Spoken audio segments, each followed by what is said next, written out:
சட்டமன்றத்தை வைத்து சிலர் மலிவான அரசியல் செய்வதாக விமர்சித்துள்ள முதலமைச்சர் மு.க.ஸ்டாலின், பெரியார் ஏற்றிய சமத்துவ தீபமே தமிழ்நாட்டில் எந்நாளும் ஒளிரும் என உறுதிபட தெரிவித்துள்ளார். மதுரை உத்தங்குடியில் நடைபெற்ற அரசு விழாவில் கலந்து கொண்ட முதலமைச்சர் மு.க.ஸ்டாலின் 3065 கோடி ரூபாய் மதிப்பிலான முடிவுற்ற திட்டப்பணிகளை தொடங்கி வைத்ததுடன் 17 கோடி ரூபாயில் 7 புதிய திட்டங்களுக்கு அடிக்கல் நாட்டினார். 63698 வீட்டுமனை பட்டாக்கள் உள்ளிட்ட நலத்திட்ட உதவிகளையும் முதலமைச்சர் வழங்கினார். தொடர்ந்து நிகழ்ச்சியில் பேசிய அவர், திமுக ஆட்சியில் மதுரையின் வளர்ச்சிக்காக மேற்கொள்ளப்பட்ட பணிகளை பட்டியலிட்டார். வளர்ச்சி அரசியலுக்கு எதிராக எதிர்க்கட்சிகள் எத்தகைய சூழ்ச்சிகளை மேற்கொண்டாலும் அவற்றை முறியடிப்போம் என்று உறுதிபட தெரிவித்த முதலமைச்சர் மு.க.ஸ்டாலின், தமிழ்நாட்டில் பெரியார் இயற்றிய சமத்துவ தீபமே என்றைக்கும் ஒளிரும் என திட்டவட்டமாக கூறினார். நாம வளர்ச்சி அரசியலை பேசினா அவங்க வேற அரசியலை பேசுறாங்க. நான் உறுதியா சொல்றேன், அவங்க எத்தனை சூழ்ச்சி செஞ்சாலும் அத்தனையும் நாங்கள் முறியடிப்போம், அதை சிதைப்போம். இந்த முத்துவேல் கருணாநிதி ஸ்டாலின் கிட்ட அந்த பாட்சாலாம் பலிக்காது, எதுவும் எடுபடாது. ஒரு சிலரோட அரசியல் லாபங்களுக்காக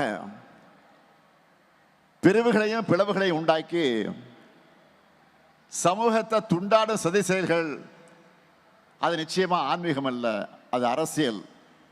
அதில் கேடுகட்ட மலிவான அரசியல். இங்கே திரண்டிருக்கக்கூடிய மதுரை மக்கள் மீதான நம்பிக்கையில் சொல்றேன், அனைத்து மதத்தினரும் அங்காளி பங்காளியா பழகிற பாசக்கார மதுரை மண்ணிலிருந்து உறுதியாக சொல்றேன், எங்க தமிழ்நாட்டில் என்றைக்கும் பெரியார் இயற்றின சமத்துவ தீபம் தான் ஒளிரும்.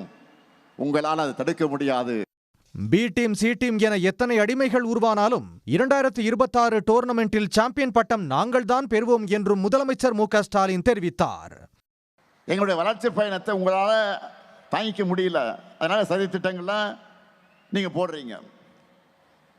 நீங்க எப்படி பந்து வீசினாலும் தமிழ்நாட்டை பொறுத்த வரைக்கும் அதை அடிக்கிறது சிக்ஸர் தான்.